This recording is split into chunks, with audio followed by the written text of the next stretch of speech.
मित्रांनो नमस्कार. मनाला शांतता, शरीराला स्फूर्ती आणि जीवनाला सकारात्मक ऊर्जा देणारा हा दिवस म्हणजेच 21 जून आंतरराष्ट्रीय योग दिन. या विशेष दिनानिमित्त आकाशवाणीच्या सर्व श्रोत्यांना हार्दिक शुभेच्छा. आपण सर्वांनी आपल्या दैनंदिन जीवनात योगाचा स्वीकार करूया, निरोगी राहूया आणि आनंदी राहूया. तर चला श्रोतेहो, करू योग, राहू निरोग या संदेशासह आजच्या युवा स्पंदन कार्यक्रमात मी किशोर तुमच्या सर्वांचं सहर्ष स्वागत करतो.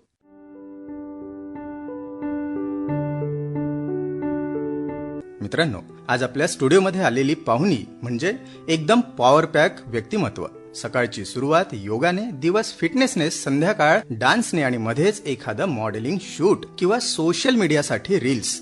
पण खरं सांगायचं तर तिच्या सोशल मीडियावर दिसणाऱ्या आकर्षक फोटोंमागे, रील्स मागे किती मेहनत आहे, किती शिस्त आहे आणि किती संघर्ष आहे हे आज आपण जाणून घेणार आहोत. मुलाखतीला सुरुवात करण्याआधी मी थोडक्यात तुम्हाला तिचा परिचय करून देतो. आजच्या आपल्या युवा मैत्रिणीचं नाव आहे स्नेहा छगन अवताडे. ती yoga teacher, fitness trainer, dancer, model आणि इन्फ्लुएन्सर आहे. यासोबतच तिचं MBA पर्यंत शिक्षण झालेलं आहे. चला तर मग तिचं स्वागत करूया आणि जाणून घेऊया तिच्या प्रवासाबद्दल.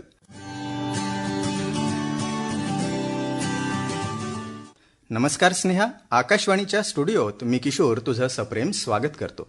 नमस्कार युवा मित्रांनो, मी स्नेहा छगन अवताडे. मी राहणार चंद्रपूर. स्नेहा, सर्वात आधी माझं एक कन्फ्युजन दूर कर.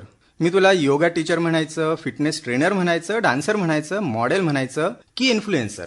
तुम्ही मला योगा टीचर पण म्हणू शकता, इन्फ्लुएन्सर पण म्हणू शकता, फिटनेस ट्रेनर पण म्हणू शकता आणि मॉडेल पण म्हणू शकता. कारण मी या प्रत्येक क्षेत्रामध्ये आता रिसेंटमध्ये मी हे काम करून राहिलेली आहे, तर तुम्ही म्हणू शकता मला. स्नेहा, तुझे इतके कलागुण आहेत, जसे की योगा, डान्स, मॉडेलिंग, फिटनेस. तर यापैकी तुझं पहिलं प्रेम कोणतं? पहिलं प्रेम तर मी योगाला देणार, कारण माझी जर्नी हे योगापासून सुरू झालेली आहे. योगा, डान्स आणि मॉडेलिंग हे तीनही मला 2019 पासून करण्याचा छंद सुरू झाला. तसं तर मी लहानपणापासूनच करते योगा, पण आता मी त्यामध्ये प्रोफेशनली सुरू केलेलं आहे. तर पहिलं प्रेम माझं योगा राहणार. कोणतंही काम करायचं म्हटलं की मोटिवेशन आपल्याला अतिशय महत्त्वाचं असतं. तर योगा, डान्स, मॉडेलिंग, फिटनेस आणि सोशल मीडिया इतक्या विविध क्षेत्रांमध्ये काम करण्याची प्रेरणा तुला कशी मिळाली? तसंच याकरिता तुला घरून कशा प्रकारे पाठिंबा होता? पहिलं तर मला माझ्या आईचा खूप सपोर्ट होता यामध्ये. आधीपासूनच म्हणजे लहानपणापासूनच आई आणि ताईचा सपोर्ट होता. मी एक जॉब करत होते, त्यामध्ये मला एक दादा मिळाला आणि त्यांनी मला बघून बोलले की तू या जॉबपेक्षा डान्समध्ये तू खूप छान करिअर करू शकते, मॉडेलिंगमध्ये, कारण तू चालते तर असं वाटते की तू कॅटवॉक करत आहे, तर मला असं वाटतं की तू या क्षेत्रामध्ये यायला पाहिजे. तर मला यामध्ये यासाठी त्यांनी मोटिवेट केलं आहे. तर मी खूप इच्छेने सांगू शकतो की त्याचं नाव विनय तित्रे. त्यांनी मला खूप जास्त मोटिवेट केलं आणि आत्ता पण तो मला मोटिवेट करतच असतो. आणि अशा प्रकारे मला या क्षेत्रामध्ये येण्याची प्रेरणा मिळाली. आपण बघतो की लहान मुलं बऱ्याच खोड्या करत असतात लहान असताना. तुझ्या लहानपणी तूही बाकी मुलांसारख्या खूप खोड्या करायची की तेव्हापासूनच तुला फिटनेसची आवड होती? खोड्या पण करायची आणि मला फिटनेसमध्ये पण खूप आवड होती. स्कूलमध्ये मी स्पोर्ट्समध्ये, प्रत्येक स्पोर्ट्समध्ये मी भाग घ्यायची आणि माझ्या टीचर्स लोकांनी पण मला खूप यामध्ये सपोर्ट केला की तू डान्स आणि स्पोर्टमध्ये करायला पाहिजे. खोड्या पण करायची, पण तेवढी नाही जेवढं मी फिटनेसकडे लक्ष ठेवलं. म्हणजे आपण असं म्हणू शकतो की तुला लहानपणापासूनच फिटनेसची आवड आहे? हो, मला लहानपणापासूनच फिटनेसची आवड आहे. सतत तो रुटीन फॉलो केल्यानंतर कधी असं होतं का की सकाळी अलार्म वाजला आणि उठायचा मूडच नाही, तर अशा वेळेस तू काय करतेस? असं तर होतं, नेहमीच होतं, कारण मी गेल्या 9 वर्षापासून याच क्षेत्रामध्ये काम करत आहे आणि असं होतं नेहमी की मी सकाळी 6 ते रात्रीच्या 12 पर्यंत कंटिन्यू काम करत असते. कधी योगा क्लास असतो, झुंबा क्लास असतो, डान्स क्लास असतो, फिटनेस ट्रेनिंग असतो आणि लगेचच मला घरी आलं की जेवण केलं की आणि निघावं लागतं मला शूटसाठी. ऍक्च्युली मॉडेल शूट असतं, तर मग त्यामध्ये 4 ते 5 तास त्यामध्ये निघून जातं आणि परत घरी लगेच आलं, फ्रेश झालं की लगेच योगासाठी निघावं. तर हा टाइम असतो, माझा रुटीन असतो. पण मी ते गोष्ट आता स्वतःला एक्सेप्ट केलेली आहे की हे काम मला करायचंच आहे आणि हा माझा टार्गेट आहे की मला हे करायचंच आहे. तर आता मला त्या गोष्टीची बोलू शकतो की सवय झाली, तर मी ते गोष्ट करत असते नेहमी. स्नेहा, मला सांग, तुझ्या आयुष्यात फिटनेस आला की फिटनेसच्या आयुष्यात तू आली? खरं तर फिटनेस माझ्या आयुष्यात आला कारण सकाळपासनं सायंकाळपर्यंत आपण जे काम करत असतो त्याला एक मोटिवेशन भेटासाठी काय आहे, तर आपण जर फिट असू तरच आपण प्रत्येकाला आपण सांगू शकतो की मी फिट आहे तर मी हे काम करू शकत आहे. तर मला असं वाटते की या जनरेशनमध्ये प्रत्येक लोक कामच करत असतात, फिटनेसला दुर्लक्ष ठेवतात. तर आधी फिटनेसकडे लक्ष देणं हे खूप गरजेचं आहे. जसं की मी पहिलं प्रायोरिटी माझं फिटनेस आहे. तर हे सगळं काम करण्यासाठी मी फिटनेसला एक्सेप्ट केलं, त्यामुळे फिटनेस माझ्या आयुष्यात आलेला आहे. स्नेहा, आता आपण तुझ्या सोशल मीडियाच्या जर्नीकडे थोडं वळूया. सोशल मीडियावर पहिली रील टाकताना किती भीती वाटली होती? आणि मला सांग, तुझ्या त्या पहिल्या रीलला किती व्ह्यूज आणि किती लाईक्स आले होते? 2019 मध्ये मी माझी पहिली रील टाकली होती, ती म्हणजे डान्सची, आणि त्यामध्ये मला फक्त 3,500 आले होते. पण मला खूप खुशी झाली होती की 3,500 मला व्ह्यू आले. हा पहिला रील आहे माझा, तर मला खूप छान वाटलं होतं आणि मला प्राऊड पण वाटत होतं की मी जर्नी सुरू करत आहे तर इथूनच सुरू करायला पाहिजे, ती म्हणजे डान्सची.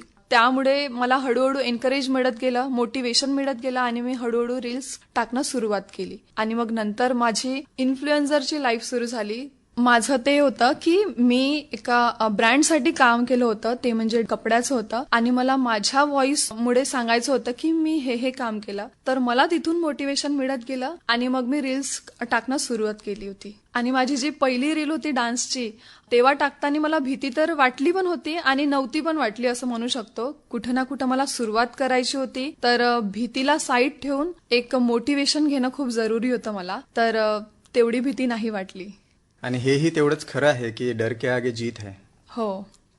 स्नेहा, मला सांग, कधी असं होतं का की एखादी रील बनवताना इतक्या वेळा रिटेक घ्यावा लागतो की शेवटी ती रीलच पोस्ट केल्या जात नाही, म्हणजे आपण ती रील बनवतच नाही? कधी असं झालंय तुझ्यासोबत? खूपदा मला रिटेक घ्यावं लागतं, आत्ता पण घ्यावं लागतं. पण असं कधी नाही केलं मी की रील अपलोडच नाही केली. मी त्यावर काम केलं, परत परत काम केलं आणि ती रील नक्कीच अपलोड केली आणि मला त्यामध्ये चांगले व्ह्यूज पण मिळाले, लाईक्स पण मिळाले. तर असं खूपदा होतं की आपण बोलू शकत नाही आणि मग ते रील रिटेक करत राहावं लागतं. तर मी ते रिटेक करून त्याला अपलोड नक्कीच करते.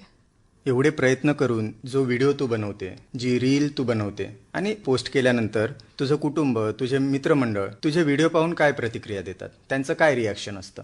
मला सर्वात आधी तर खूप छान वाटते की ते लोक मला आधी रील पाठवतात, तुझी रील बघितली होती आम्ही, स्वाईप करताना मला तुझीच रील येते. तर तेव्हा मला खूप छान वाटते आणि माझे मित्रपरिवार मला प्रत्येक वेळेस साथ देतात. यामध्ये काही चुकलं तर मला सांगतात की हे असं नाही, असं करायचं आहे. आणि मला माझ्या फॅमिलीपासून पण मला खूप जास्त सपोर्ट आहे यासाठी, कारण एका रीलमुळे मला माझी लाईफ पूर्ण चेंज केली. पहिले लोकांना माहिती नव्हतं की मी व्हिडिओज पण बनवते, डान्स पण करते. मी माझ्या रीलच्या माध्यमातून प्रत्येकाला दाखवलं की मी मॉडेल पण आहे, डान्सर पण आहे, योगा टीचर पण आहे. तर माझ्या रीलमुळे सगळ्यांना माहिती पडते, तर मला खूप छान वाटते.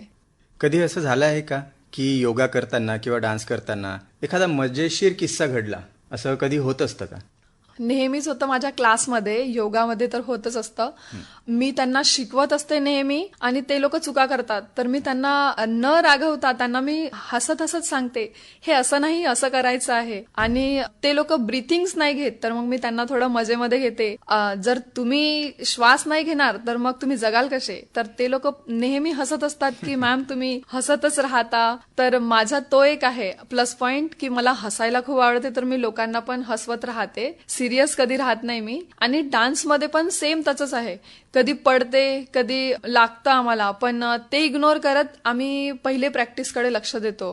तर असेच मजेशीर हलके फुलके किस्से घडत असतात डान्समध्ये आणि योगामध्ये. स्नेहा, तू फिटनेस ट्रेनर आहेस आणि फिटनेस ट्रेनर असल्यामुळे एखाद्या पार्टीमध्ये जिथे आपले फ्रेंड्स आहेत, तू त्या पार्टीमध्ये किंवा त्या कार्यक्रमात जेव्हा जातेस तेव्हा तुझे मित्रमैत्रिणी तुझ्या जवळ येतात की तुझ्या दूर जातात? जवळच येतात, माझ्या दूर कधीच नाही राहत. कारण मी माझ्या पार्टीमध्ये फिटनेस आणि बाकी सर्व गोष्टी साईड ठेवून फक्त मस्ती करत असते. तर त्यांना असं कधी फील नाही होत की तुम्ही आणि माझ्यामध्ये फरक काही आहे बा म्हणून. माझे प्रत्येक फ्रेंड्स असे आहे, प्रत्येक नाही म्हणू शकत, थोडे बहुत आहे की त्यांना कधी फिटनेसचं आवडलंच नाही. तर मला असं वाटतं की मी माझ्या थ्रू त्यांना सांगायला पाहिजे की आपण फिटनेसमध्ये राहायला पाहिजे. आणि तेच लोक ज्यांनी मला आधी बघितलं होतं तेच मला आता बघून मोटिवेट करत असतात, अरे वा खूप छान. तर ते लोक माझ्या जवळ येतात, दूर कधीच जात नाही. स्नेहा, आत्ता जसं तू सांगितलंस की तू पार्टीमध्ये फिटनेसकडे तेवढं लक्ष देत नाही, असं कधी होतं का की आज चीट डे आपण करायचा, असं होत असतं का कधी? माझा चीट डे नेहमीच असतात, कारण मी घराच्या बाहेर राहते तर माझं प्रॉपर मील घेणं जमत नाही. पण मी सांगू इच्छितो की प्रत्येकाने डाएट फॉलो करायलाच पाहिजे, कारण त्यामध्ये 70% तुमचा डाएट आणि 20% तुमचं वर्कआउट असतं. तर त्यामध्ये मला असं वाटतं की फर्स्ट प्रायोरिटी तुम्ही तुमच्या डाएटकडे द्यायला पाहिजे. आणि चीट मील तर होत असते माझं नेहमीच. चीट मील म्हटलं की सर्वात आधी तुझ्या डोळ्यासमोर काय येतं? चीट मीलमध्ये मला बर्गर खूप आवडतं, तर मी बर्गर खाण्यासाठी पहिले बोलते की मला बर्गर खायचं आहे. हा आज माझा चीट मील आहे. आज आपण असं बघतो की बरेच जण असं म्हणतात की सोशल मीडिया म्हणजे फक्त ग्लॅमर, तर याबद्दल तुला काय वाटतं? मी फक्त ग्लॅमर नाही म्हणू शकत. जर का तुम्ही तुमच्या मनाने काम करत आहे, जर तुम्ही त्यामध्ये तुमच्या आयुष्यामध्ये जर ते चांगली गोष्ट घडत आहे, जसं की मी माझ्या जे मला टॅलेंट आहे मी त्या माध्यमातून लोकांना सोशल मीडियाद्वारे दाखवत असते. लोकांना माहीत झालं आहे की स्नेहा अवताडे कोण, तर फक्त एक ग्लॅमर नाही तर ती फिटनेस मॉडेल म्हणून ओळखल्या जाते. रिसेंटली मला एक फिटनेस मॉडेलचं टायटल मिळालं, तर ते सोशल मीडियामुळे माहिती झालं की ही फिटनेस मॉडेल आहे. तर मला असं वाटतं की सोशल मीडिया फक्त ग्लॅमर नाही, तर आपली जे यूथ आहे त्यांना आपलं जे पण आपण स्किल्स आहे, जे पण मोटिवेशन आपण देऊ शकतो ते आपण सोशल मीडियाच्या माध्यमातून देऊ शकतो. तर फक्त सोशल मीडियाला आपण ग्लॅमर असं म्हणू नाही शकत. सर्वप्रथम तू आत्ता जशी बोललीस की तुला एक अवॉर्ड मिळाला, त्याबद्दल तुझं खूप खूप अभिनंदन. धन्यवाद. जसं मी तुझं आता अभिनंदन केलं, असेच तुला कमेंट्स पण येत असतील तुझ्या फॉलोअर्सचे. तर मला सांग, कधी एखाद्या फॉलोअरचा मेसेज वाचून तुला खूप आनंद झाला आहे? हो, मला खूप जास्त आनंद झालेला आहे, कारण नेहमी बाहेर जाते तर कधी ना कधी कोणी ना कोणी बघताच आणि मला लगेच मेसेज येतो की ताई तू मला दिसली होती इथे इथे. तर मला तेव्हा खूप छान वाटते की ओके, म्हणजे लोकांना दिसत आहे मी आणि तेच लोक मला म्हणजे मेसेज करतात आणि चांगलं काहीतरी बोलून देतात की तू जे करत आहे ते आम्हाला आता आवडून राहिलं, तू या माध्यमातून तू स्वतःला चांगल्या पद्धतीने रिप्रेझेंट करून राहिली. तर मला तेव्हा खूप छान वाटतं की कोणी ना कोणीतरी आपल्याला बघत आहे आणि आपल्याला समजून पण घेत आहे की ही लाईफ अशी आहे. तर आपण या माध्यमातून सोशल मीडियाच्या माध्यमातून तुम्ही चांगलं काहीतरी करत आहे आणि मला तेच मेसेज चांगल्या पद्धतीने येतात. तर मी त्यांना थँक्यू बोलते की ते लोक मला मोटिवेशन देतात समोर काही करण्याचं. मॉडेलिंगला तू जेव्हा सुरुवात केली त्यावेळी मॉडेलिंगमध्ये पहिल्या शूटचा अनुभव कसा होता? मॉडेलिंग मी 2019 मध्ये सुरू केली. आधी तर मला खूप भीती वाटायची कॅमेराची, कारण मी कधी केलं नव्हतं. परंतु हळूहळू मग ते येत गेलं आणि मला कॅमेरामॅन समजून सांगायचा की स्नेहा हे असं नाही, असं करायचं आहे तुला. आणि पहिला जो माझा अनुभव होता तो खूप छान होता, कारण मी माझं 100% दिलं.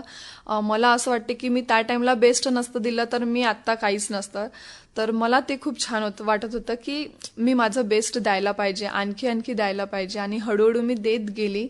तर त्यामुळे मला ते एक चांगलं वाटतं की पहिला एक्सपिरियन्स माझा खूप छान होता. तुझ्या इतक्या व्यस्त वेळापत्रकात तू स्वतःसाठी वेळ कसा काढतेस? पहिले तर माझं स्वतःसाठी वेळ म्हणून एकच आहे की मी माझ्या आईला रोज रात्री न चुकता फोन करते. ते म्हणजे माझं स्वतःसाठी वेळ आहे, कारण माझं दिवस आणि रात्र माझ्या आईसाठीच असल्यामुळे मी त्याला म्हणू शकते की ते माझं स्वतःचा वेळ आहे. मी तिच्याशी 2 गोष्टी बोलते की सकाळपासून सायंकाळपर्यंत मी काय काम केलं, काय नाही केलं, काय दिवसभरात घडलं. तर तेव्हा मला असं वाटते की हा माझा स्वतःचा टाइम आहे, हा माझा मी टाइम आहे बा. कधी असं झालं आहे का की तू स्वतःचा खूप जुना एखादा फोटो बघितला आणि तुला वाटलं, वाह किती बदललो आपण, असं कधी झालं आहे? हो, खूप जास्त. कारण माझे ट्रान्सफॉर्मेशन खूप वेगळं आहे. म्हणजे मी खूप जास्त बारीक दिसायची, आता खूप वेगळी दिसते. तर मला हसायला येतं की अरे मी कशी दिसत होती आणि कशी दिसत आहे आता. आणि माझे जुने फ्रेंड्स जे मला स्कूल टाइम मध्ये बघितलेले होते, आता ते मला इकडे बघतात तर तेव्हा पण ते बोलतात की अरे स्नेहा तू काय होती आणि आता काय झाली. तर तेव्हा मला थोडं वाटतं की अरे आपण चेंजेस केले आहे स्वतःमध्ये. आता मला सांग, तुझ्या मते फिटनेस म्हणजे फक्त सिक्स पॅक की सेल्फ लव्ह? माझ्या मते तर सेल्फ लव्ह. जर तुम्ही स्वतःवर प्रेम करत असेल तरच ते फिटनेसला व्हॅल्यू आहे. जर तुम्ही सेल्फ लव्ह करतच नसेल तर त्या फिटनेसला काहीच अर्थ नाही. आणि स्वतःसाठी जे पण करायचं ते स्वतःसाठी करा. मला तरी असं वाटते की तुम्ही स्वतःवर प्रेम करत असेल तेव्हाच तुम्ही लोकांना चांगल्या गोष्टी देऊ शकतात. तर सेल्फ लव्ह. स्नेहा, तू आज या क्षेत्रात सक्सेसफुल होत आहे. समजा 16-17 वर्षाच्या एखाद्या मुलीनं जर तुला विचारलं की दीदी मला तुझ्यासारखं व्हायचं आहे आणि या क्षेत्रात यायचं आहे, तर तू काय सांगणार? असं तर मला येत असतात मेसेजेस आत्ता पण की दीदी मला तुझ्यासारखं व्हायचं आहे. तर मी त्यांना सांगू इच्छितो की जर तुम्ही स्ट्रगल कराल, असं नाही सांगू शकत की स्ट्रगल नसतात. प्रत्येकाला काही ना काही स्ट्रगल असतात. या क्षेत्रामध्ये यासाठी स्ट्रगलच आहे. हे आत्ता पण स्ट्रगलच करणार आणि नेहमी पण तेच. तर मला असं वाटतं की तुम्ही स्वतःसाठी पॉझिटिव्ह एनर्जी घेऊन निघा. तेव्हाच तुम्हाला पण लोक पॉझिटिव्ह रिस्पॉन्स देणार आणि पॉझिटिव्ह वेनी तुम्हाला काम पण देणार. तेव्हाच आपल्याला काही ना काही करायची म्हणजे एक संधी मिळणार. तर तेव्हा मी बोलू शकते त्या मुलींना की तुम्ही स्वतःवर प्रेम करा आधी आणि मग नंतर तुम्ही लोकांना विचारा की हे कसं. तेव्हाच तुम्हाला लोक चांगल्याने रिस्पॉन्स देणार आणि बोलणार की हां आता हे तुझं बरोबर आहे. तर मला पण हेच सेम कोणीतरी मोटिवेट केलं ते म्हणून मी हे करत आली. असं नाही बोलणार की हे मी फक्त माझे लाईफचे स्ट्रगल मी डायरेक्टली केलं. मला पण कोणी ना कोणी मोटिवेट केलं. तसंच मी दुसऱ्यांना पण मोटिवेट करू इच्छितो की जे मी करत आहे तसंच तुम्हाला काही ना काहीतरी चांगल्या गोष्टी करायला पाहिजे बा.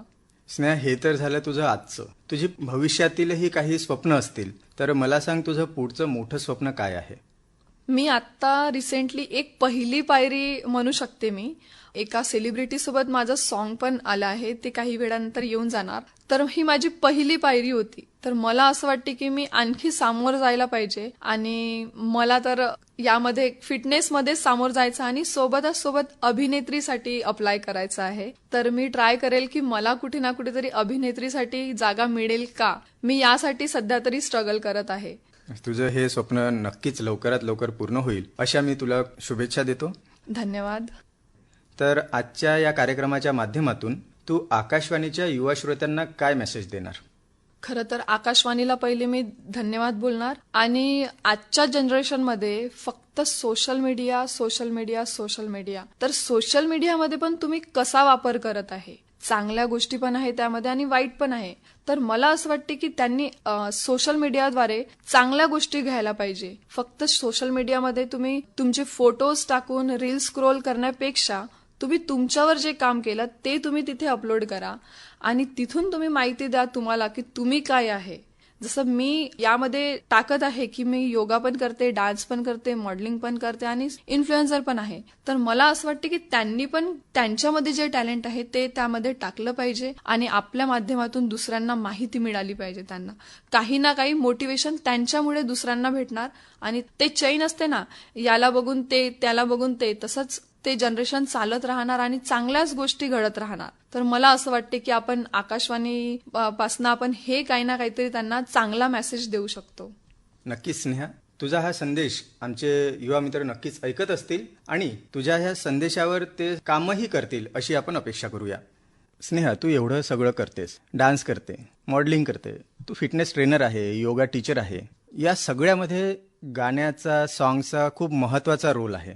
तर तुला कोणती गाणी ऐकायला आवडतात? 90sचे पण मी ऐकते आत्ता पण आणि आत्ताच्या जनरेशनचे पण ऐकतात. पण आजच्या या कार्यक्रमामध्ये तुला कोणतं गाणं ऐकायला आवडेल? मेरी आवाज ही मेरी पहचान है, ते मला ऐकायला आवडेल. तर चला मित्रांनो, आनंद घेऊया स्नेहाच्या आवडीच्या या गीताचा.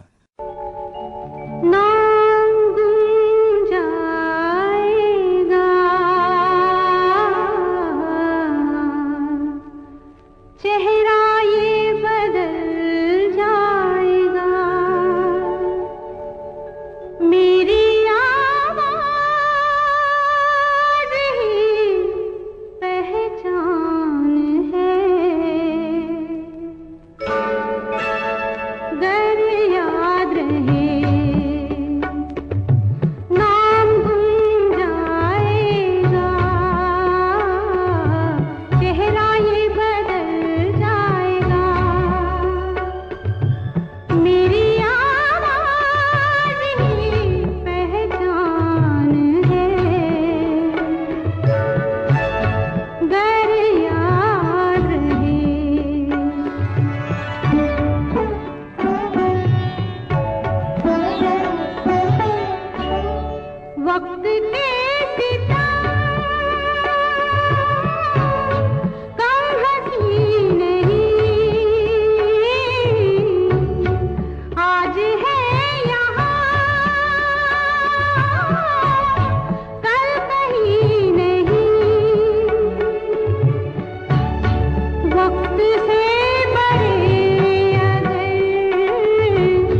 जो गुजर गई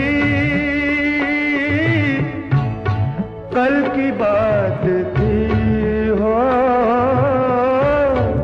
उम्र तो नहीं एक रात थी, रात का सिराग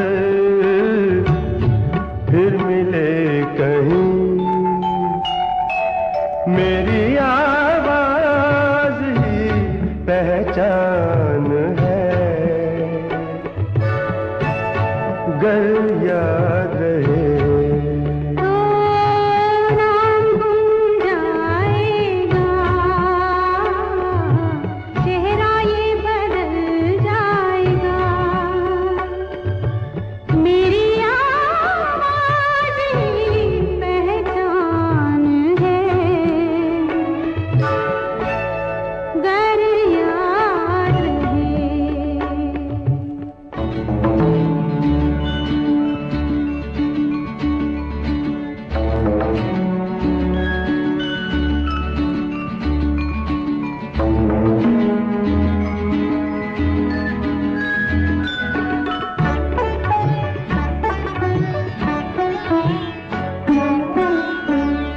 दिन ढले जहां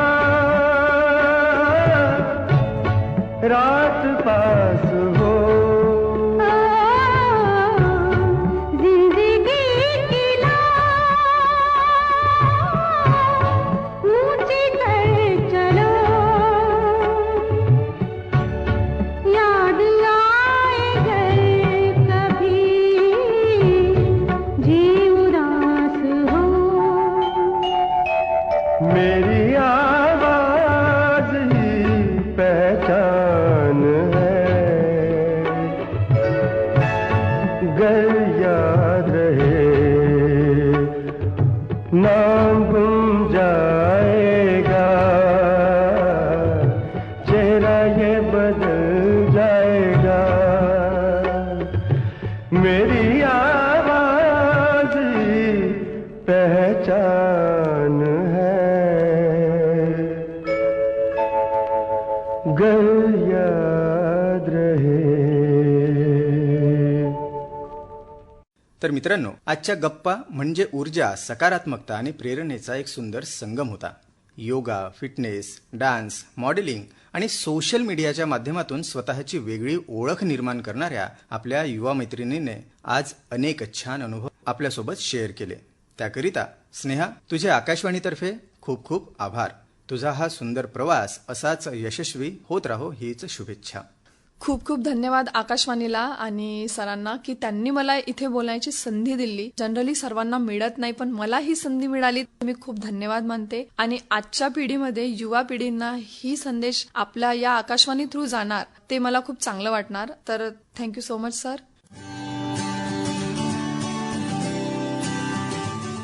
युवा मित्रांनो, लक्षात ठेवा, फिट राहणं म्हणजे फक्त शरीर घडवणं नाही, तर स्वतःची सर्वोत्तम आवृत्ती घडवणं आहे. एवढं बोलून आजच्या कार्यक्रमातून मी किशोर घेतो आपला निरोप. पुन्हा भेटूया अशाच एका भन्नाट व्यक्तिमत्वासोबत. तोपर्यंत स्टे फिट, स्टे हॅपी आणि रेडिओ सोबत कायम कनेक्टेड रहा. नमस्कार.